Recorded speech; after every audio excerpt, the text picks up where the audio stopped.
कर्पूरिगौरं करुणावतारं संसारसारं भुजगेन्द्रहारं सदा वसन्तं हृदयारविन्दे भवं भवानी सहितं नमामि।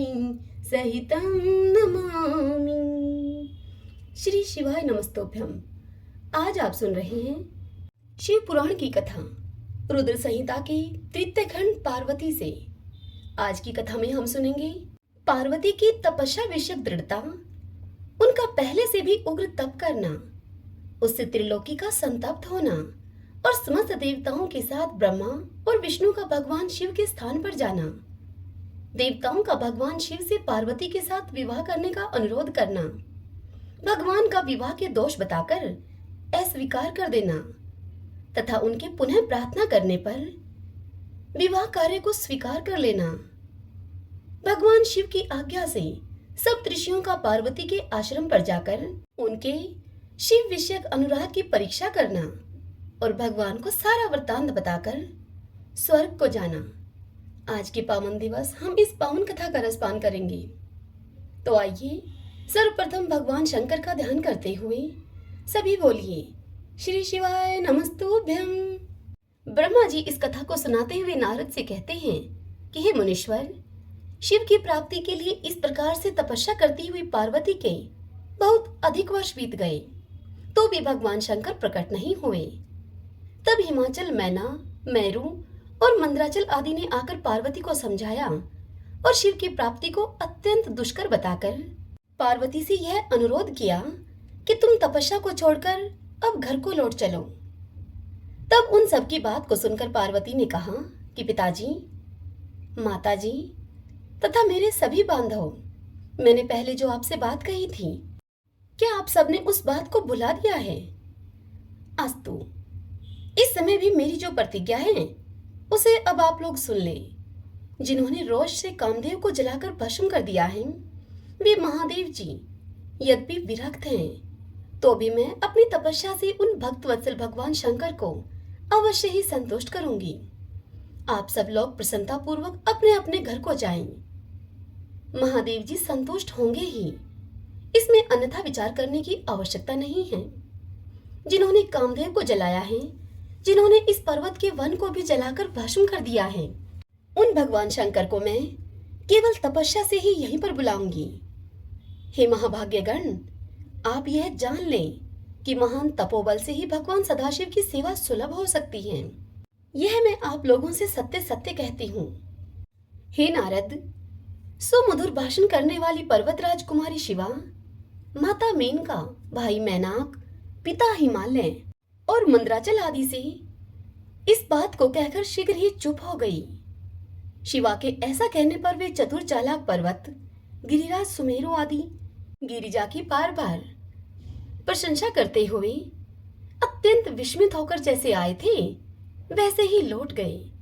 उन सबके चले जाने पर सखियों से घिरी हुई पार्वती मन में यथार्थ निश्चय करके पहले से भी अधिक उग्र तपस्या करने लगी। हे मुनिश्रेष्ठ, देवताओं, असुरों, मनुष्यों और चराचर प्राणियों के सहित समस्त त्रिलोकी उस महती तपस्या से अब संतप्त हो उठी। उस समय समस्त देवता, असुर, यक्ष, किन्नर, चारण, सिद्ध, साध्य, मुनि, विद्याधर, बड़े बड़े नाग, प्रजापति, गुहयक तथा अन्य लोग महान से महान कष्ट में पड़ गए, परंतु इसका कोई कारण उनकी समझ में नहीं आया।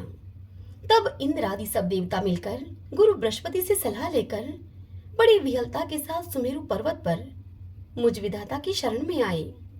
उस समय उनके सारे अंग संतप्त हो रहे थे। वहां आकर मुझे प्रणाम करके उन सभी व्याकुल और कांतिहीन देवताओं ने मेरी स्तुति करके एक साथ ही मुझसे पूछा कि हे प्रभु, जगत के संतप्त होने का क्या कारण है? उनके इस प्रश्न को सुनकर मन ही मन शिव का स्मरण करके विचार पूर्वक मैंने सब कुछ जान लिया। हे नारद, मैंने उनसे कहा कि इस समय विश्व में जो दाह उत्पन्न हो गया है वह गिरिजा की तपस्या का फल है।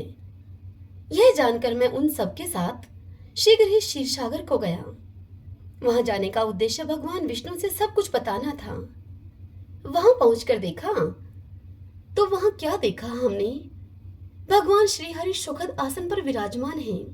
देवताओं के साथ मैंने हाथ जोड़कर उनको प्रणाम करके उनकी स्तुति की और उनसे कहा कि हे महाविष्णु, तपस्या में लगी हुई पार्वती के परम उग्र तप से संतप्त होकर हम सब लोग आपकी शरण में आए हैं। आप हमें बचाइए, बचाइए प्रभु। हम सब देवताओं की यह बात सुनकर शेष शैया पर बैठे हुए भगवान लक्ष्मीपति हमसे बोले। श्री विष्णु जी ने कहा, देवताओं, मैंने आज पार्वती जी की तपस्या का सारा कारण जान लिया है। अतः तुम लोगों के साथ अब परमेश्वर शिव के समीप चलता हूं मैं। हम सब लोग मिलकर यह प्रार्थना करेंगे उनसे कि वे गिरिजा को ब्याह कर अपने यहाँ लेकर आवे। हे अमरो, इस समय समस्त संसार के कल्याण के लिए भगवान से शिवा के पाणी ग्रहण के लिए अनुरोध करना है हमको। देवादिदेव पिनाकधारी भगवान शिव शिवा को वर देने के लिए जैसे भी वहीं उनके आश्रम पर जाएं। इस समय हम वैसा ही प्रयत्न करेंगे। अतः परम मंगलमय महाप्रभु रुद्र जहां पर उग्र तपस्या में लगे हुए हैं, हम वहीं पर उनके पास चलते हैं। भगवान विष्णु की इस बात को सुनकर समस्त देवता आदि हठी, क्रोधी और जलाने के लिए उद्यत रहने वाले प्रलयंकारी रुद्र से अत्यंत भयभीत होकर श्री हरि से बोले। देवताओं ने भगवान विष्णु से कहा, हे भगवान, जो महाभयंकर काल अग्नि के समान दीप्तिमान और भयानक नेत्रों से युक्त हैं, उन रोष भरे महाप्रभु रुद्र के पास हम लोग नहीं जा सकेंगे, क्योंकि जैसे पहले उन्होंने कुपित होकर दुर्जय काम को भी जला दिया था, उसी प्रकार से वे हमें भी दग्ध कर डालेंगे, इसमें संशय नहीं है। हे मुने, इंद्रादि देवताओं की इस बात को सुनकर लक्ष्मीपति श्री हरि ने उन सबको सांत्वना देते हुए इस प्रकार से उनसे कहा। श्री हरि देवताओं से बोले कि हे देवताओं, तुम सब लोग प्रेम और आदर के साथ मेरी बात को सुनो। शिव देवताओं के स्वामी तथा उनके भय का नाश करने वाले हैं। वे तुम्हें नहीं दग्ध करेंगे। तुम सब लोग बड़े ही चतुर हो, अतः तुम्हें शंभु को कल्याणकारी मानकर उनके साथ सबके उत्तम प्रभु उन महादेव जी की शरण में चलना चाहिए। भगवान शिव पुराण पुरुष, सर्वेश्वर, वरणीय, परात्पर, तपस्वी और परमात्मा स्वरूप हैं। अतः हमें उनकी शरण में अवश्य चलना चाहिए। प्रभावशाली विष्णु के ऐसा कहने पर सभी देवता उनके साथ पिनाकपाणी शिव के दर्शन करने के लिए गए। मार्ग में पार्वती का आश्रम पड़ता था, अतः उन गिरिराज नंदिनी की तपस्या देखने के लिए विष्णु आदि समस्त देवता कौतूहल पूर्वक उनके आश्रम पर गए। पार्वती के श्रेष्ठ तप को देखकर सभी देवता उनके उत्तम तेज से व्याप्त हो गए। उन्होंने तपस्या में लगी हुई उन तेजोमयी जगदम्बा को नमस्कार किया और फिर साक्षात सिद्धि स्वरूपा शिवा देवी के तप की भूरी भूरी प्रशंसा करते हुए वे सब देवता उस स्थान पर गए जहां पर भगवान वृषभध्वज विराजमान थे। हे मुनि नारद, वहां पहुंचकर सब देवताओं ने पहले तुम्हें उनके पास भेजा और स्वयं वे मदन दहनकारी भगवान हर से दूर ही खड़े रहे। वे वहीं से यह सब देखते रहे कि भगवान शिव कुपित हैं या फिर प्रसन्न हैं। हे नारद, तुम तो सदा निर्भय रहने वाले और विशेषतः शिव के भगत हो, अतः तुमने भगवान शिव के स्थान पर जाकर उन्हें सर्वथा प्रसन्न देखा। फिर वहां से लौटकर तुम श्री विष्णु आदि सब देवताओं को भगवान शिव के स्थान पर लेकर गए।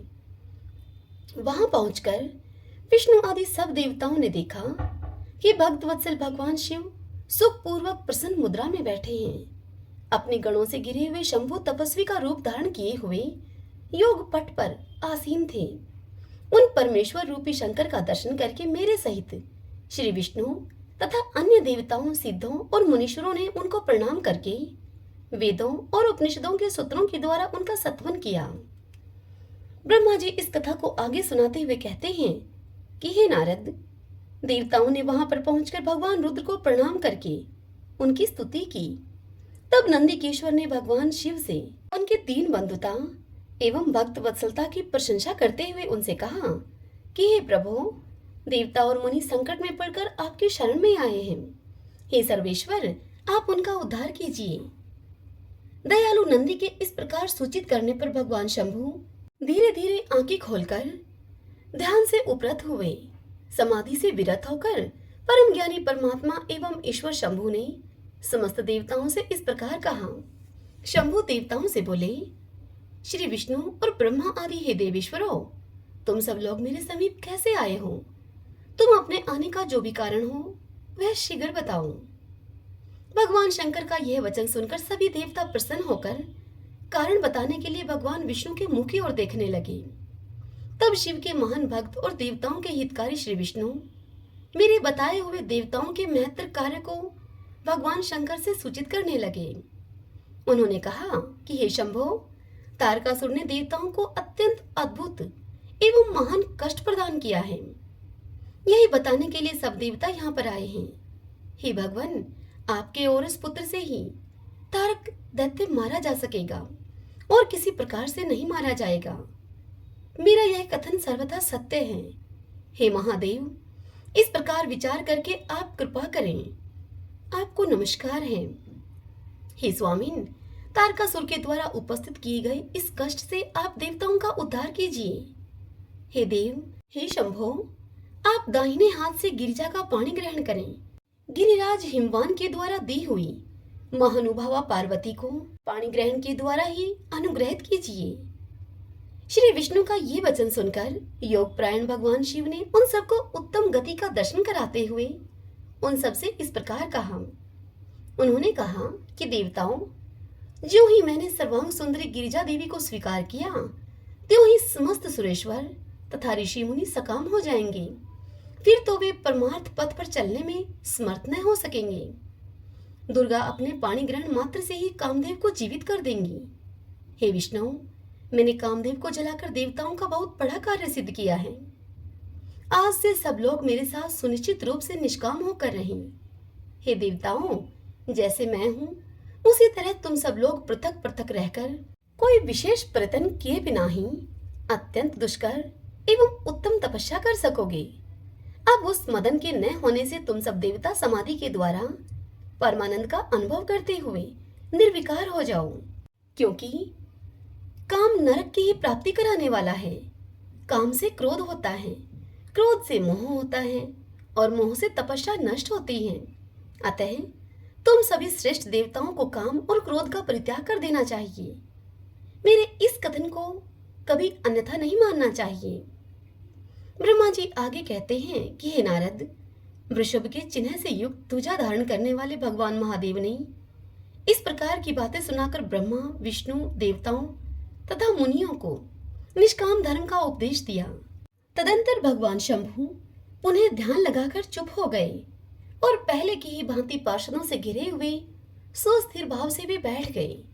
वे अपने मन में ही स्वयं आत्म स्वरूप, निरंजन, निराभास, निर्विकार, निरामय, परात्पर, नित्य ममता रहित, निरवग्रह, शब्दातीत, निर्गुण, ज्ञानगम्य एवं प्रकृति से पर परमात्मा का चिंतन करने लगे।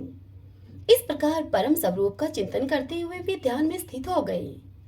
बहुत से प्राणियों की सृष्टि करने वाले भगवान शिव ध्यान करते करते ही परमानंद में निमग्न हो गए। श्री हरि एवं इंद्र आदि देवताओं ने जब परमेश्वर शिव को ध्यान मगन देखा, तब उन्होंने नंदी की सम्मति ली। नंदी ने पुनः दीन भाव से स्तुति करने के लिए उनसे कहा। नंदी की इस सत्सम्मति के अनुसार देवता भगवान शंकर की स्तुति करने लगे। देवता स्तुति करते हुए बोले कि हे देवदेव, हे महादेव, हे करुणा सागर प्रभो, हम आपकी शरण में आए हैं। आप महान कलेश से हमारा उद्धार कीजिए।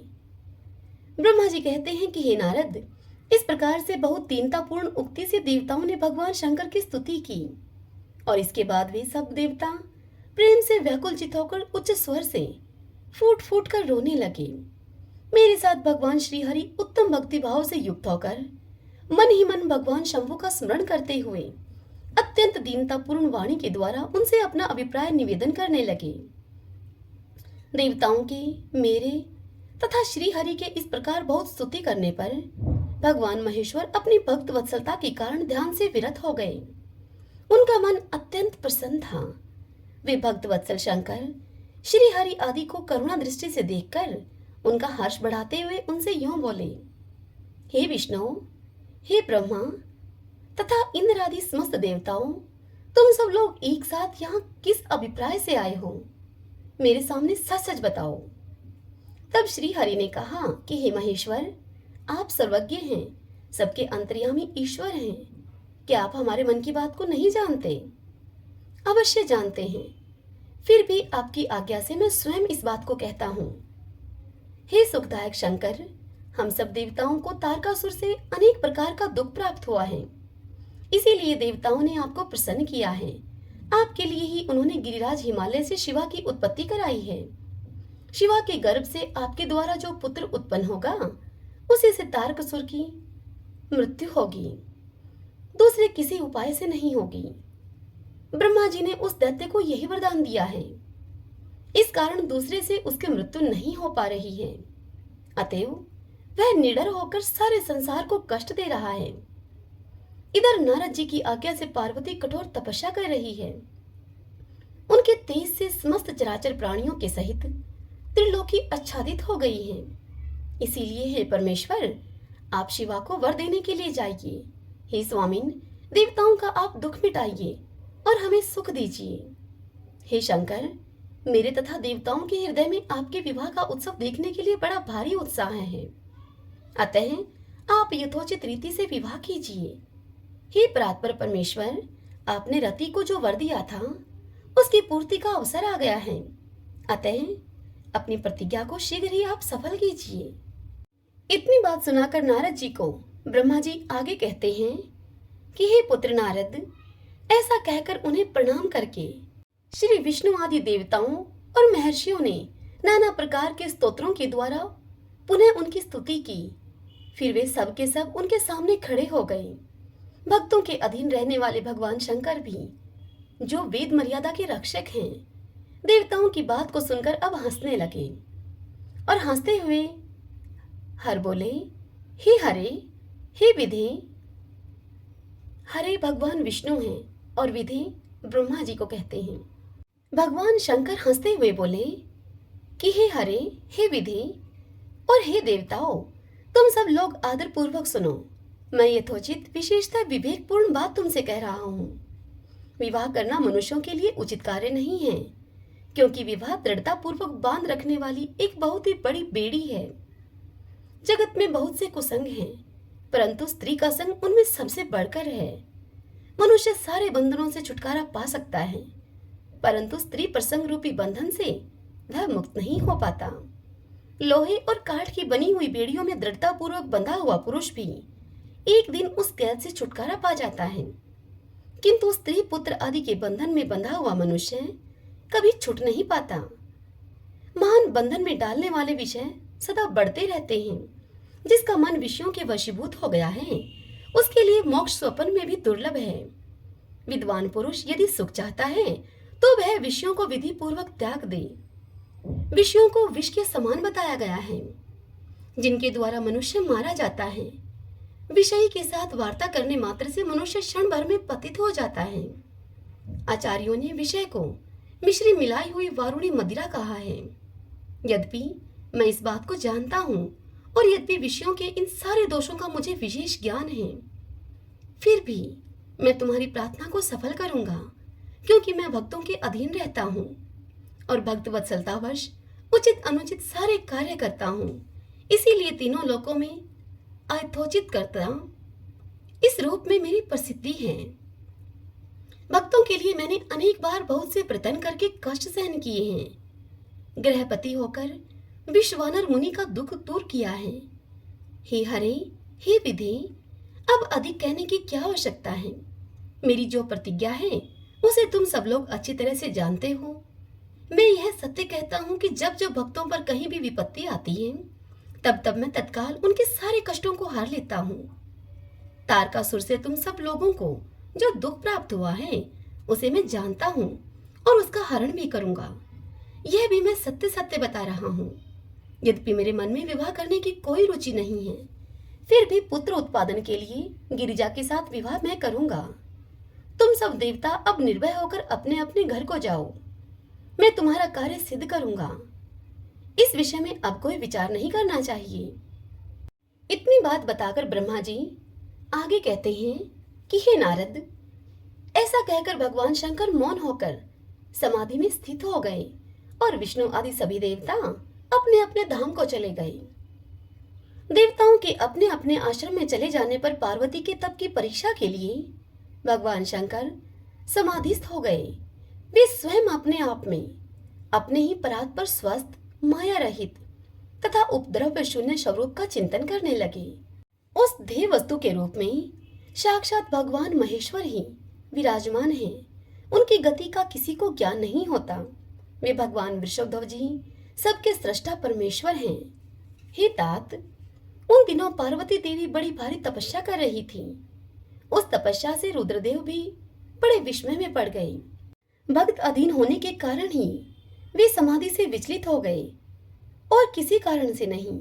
तदंतर सृष्टिकर्ता हर ने वशिष्ठ आदि सप्त ऋषियों का स्मरण किया। उनके स्मरण करते ही वे सातों ऋषि शीघ्र ही वहां पर आ पहुंचे। उनके मुख पर प्रसन्नता छा रही थी तथा वे सब के सब अपने सौभाग्य की अधिक सराहना करते थे। उन ऋषियों को आया हुआ देखकर भगवान शिव के नेत्र प्रसन्नता से प्रफुल्ल कमल के समान खिल उठे और वे हंसते हुए उनसे बोले कि हे तात सप्तऋषियों, तुम सब लोग मेरे हितकारी एवं संपूर्ण वस्तुओं के ज्ञान में निपुण हो, अतः शीघ्र ही मेरी बात को सुनो। गिरिराज कुमारी देवेश्वरी पार्वती इस समय सुस्थिर चित होकर गौरी शिखर नामक पर्वत पर तपस्या कर रही हैं। मुझे पति रूप में प्राप्त करना ही उनकी तपस्या का उद्देश्य है। हे द्विजो, इस समय केवल सखियां उनकी सेवा में हैं। मेरे सिवा दूसरी समस्त कामनाओं का परित्याग करके वे एक उत्तम निश्चय पर पहुंच चुकी हैं। हे मुनिवरों, तुम सब लोग मेरी आज्ञा से वहां पर जाओ और प्रेम पूर्ण हृदय से उनकी दृढ़ता की परीक्षा करो। वहां तुम्हें सर्वथा छल युक्त बातें कहनी चाहिए। उत्तम व्रतधारी हे महर्षियों, मेरी आज्ञा से ऐसा करना है, इसलिए तुम्हें संशय नहीं करना चाहिए। भगवान शंकर की इस आज्ञा को पाकर वे सातों ऋषि हे नारद तुरंत ही उस स्थान पर जा पहुंचे जहां पर दीप्तिमती जगन माता पार्वती विराजमान थी। सब ऋषियों ने वहां शिवा को तपस्या की मूर्तिमती दूसरी सिद्धि के समान देखा। उनका तेज महान था। वे अपने उत्तम तेज से प्रकाशित हो रही थी। उन उत्तम व्रतधारी सप्तऋषियों ने उन्हें मन ही मन प्रणाम किया और उनके द्वारा विशेषतः पूजित होकर वे मस्तक झुकाकर देवी पार्वती से इस प्रकार बोले। ऋषियों ने कहा कि हे देवी, हे गिरिराज नंदनी, हमारी यह बात सुनो। हम जानना चाहते हैं कि तुम किस लिए तपस्या कर रही हो तथा इसके द्वारा किस देवता को और किस फल को तुम पाना चाहती हो। उन द्विजों के इस प्रकार पूछने पर गिरिराज कुमारी देवी शिवा ने उनके सामने अत्यंत गोपनीय होने पर भी सच्ची बात उनको बताई। पार्वती बोली कि हे मुनीश्वरों, आप लोग प्रसन्नता पूर्ण हृदय से मेरी बात को सुने। मैंने अपनी बुद्धि से जिसका चिंतन किया है, अपना वह विचार मैं आपके सामने रखती हूँ। आप लोग मेरी असंभव बातें सुनकर मेरा उपहास करेंगे, इसलिए उन्हें कहने में संकोच ही होता है। फिर भी मैं आपसे कहती हूँ, क्या करूं? मेरा यह मन अत्यंत दृढ़ता पूर्वक एक उत्कृष्ट कर्म के अनुष्ठान में लगा है और ऐसा करने के लिए विवश हो गया है। यह पानी के ऊपर बहुत बड़ी और ऊंची दीवार खड़ी करना चाहता है। देव ऋषि नारद का उपदेश पाकर मैं, भगवान रुद्र मेरे पति हूँ, इस मनोरथ को मन में लिए हुए अत्यंत कठोर तप कर रही हूँ। मेरा मन रूपी पक्षी बिना पांख के ही हठ पूर्वक आकाश में उड़ रहा है। मेरे स्वामी करुणा निधान भगवान शंकर ही उसके इस आशा की पूर्ति कर सकते हैं। पार्वती का यह वचन सुनकर वे मुनि हंस पड़े और गिरिजा का सम्मान करते हुए प्रसन्नता पूर्वक छल युक्त मिथ्या वचन उनसे बोले। ऋषियों ने कहा, हे गिरिराज नंदनी, देव ऋषि नारद व्यर्थ ही अपने को पंडित मानते हैं। उनके मन में क्रूरता भरी रहती है। आप समझदार होकर भी क्या उनके चरित्र को नहीं जानती हैं? नारद छल कपट की बातें करते हैं और दूसरों के चित्त को मुंह में डालकर मत डालते हैं। उनकी बातें सुनने से सर्वथा हानि ही होती है। ब्रह्मा जी के पुत्र दक्ष के पुत्रों को नारद ने जो छलपूर्ण उपदेश दिया था, उसका फल यह हुआ कि वे सब के सब अपने पिता के घर लौटकर न आ सके। यही हाल उन्होंने दक्ष के दूसरे पुत्रों का भी किया। वे भी नारद जी के चक्कर में आकर भिखारी बन गए। विद्याधर चित्रकेतु को इन्होंने ऐसा उपदेश किया कि उसका घर ही उजड़ गया। प्रहलाद को अपना चेला बनाकर इन्होंने हिरण्याकश्यपु से बड़े बड़े दुख दिलवाए। नारद जी सदा दूसरों की बुद्धि में भेद पैदा किया करते हैं।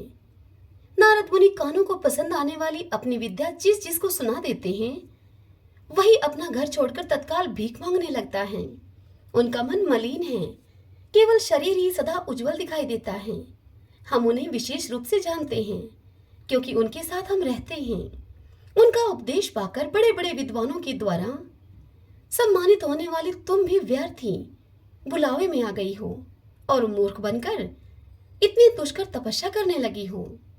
हे बाले, तुम जिनके लिए यह भारी तपस्या करती हो, वे रुद्र सदा ही उदासीन, निर्विकार और काम के शत्रु हैं। इसमें संशय नहीं है। वे अमांगलिक वस्तुओं से युक्त शरीर को धारण करते हैं, लज्जा को तिलांजलि दे चुके हैं। उनका न कोई घर है न कोई द्वार है। वे शंकर किस कुल में उत्पन्न हुए हैं इसका भी किसी को नहीं पता है। कुत्सित वेश धारण किए हुए भूतों तथा प्रेत आदि के साथ वे रहते हैं और नंग धड़ंग होकर शूल धारण किए हुए वे घूमते हैं। धूर्त नारद ने अपनी माया से तुम्हारे सारे विज्ञान को नष्ट कर दिया है। उन्होंने अपनी युक्ति से तुम्हें मोह लिया है और तुमसे यह भारी तप करवाया है। हे देवेश्वरी, हे गिरिराज नंदिनी, अब तुम ही विचार करो कि ऐसे वर को पाकर तुम्हें क्या सुख मिलेगा। पहले रुद्र ने बुद्धि से खूब सोच विचार करके साध्वी सती से विवाह किया, परंतु वे ऐसे मूढ़ हैं कि कुछ दिन भी उनके साथ निभा न सके। उस बेचारी को वैसे ही दोष देकर उन्होंने त्याग दिया और स्वयं स्वतंत्र होकर अपने निष्कल और शोक रहित स्वरूप का ध्यान करते हुए उसी में सुखपूर्वक रम गए। हे देवी, जो सदा अकेले रहने वाले, शांत, संग्रहित और अद्वितीय हैं, उनके साथ किसी स्त्री का निर्वाह भला कैसे होगा। आज भी कुछ नहीं बिगड़ा है। तुम हमारी आज्ञा मानकर अब घर को लौट चलो और इस दुर्बुद्धि को त्याग दो। हे महाभागे, इससे तुम्हारा भला होगा। तुम्हारे योग्य वर हैं भगवान विष्णु, जो कि समस्त सद्गुणों से युक्त हैं। वे बैकुंठ में रहते हैं, लक्ष्मी के स्वामी हैं और नाना प्रकार की क्रीड़ाएं करने में वे कुशल हैं। उनके साथ हम तुम्हारा विवाह करा देंगे और वह विवाह तुम्हारे लिए समस्त सुखों को देने वाला होगा। हे पार्वती, तुम्हारा जो रुद्र के साथ विवाह करने का हठ है, ऐसे हठ को तो तुम छोड़ दो और तुम सुखी हो जाओ। हरि ओम तत्सत। भक्तजनों, आज के अध्याय की यह कथा यहीं पर पूर्ण हुई। इससे आगे की कथा कल हम अगले अध्याय में सुनेंगे। आशा करती हूँ कि आपको आज की यह कथा पसंद आई होगी। श्री शिवाय नमस्तुभ्यम।